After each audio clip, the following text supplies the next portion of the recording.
What's good? Got another project in here. I don't honestly know if this is a repair or a service, but at any point.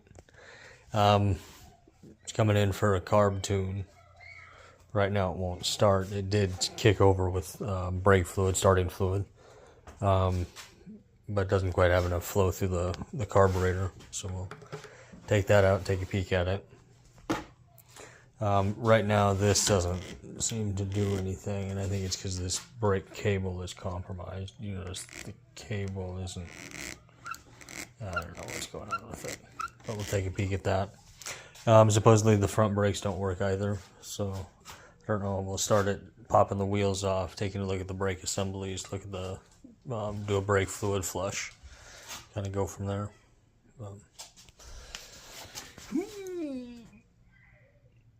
More on the way.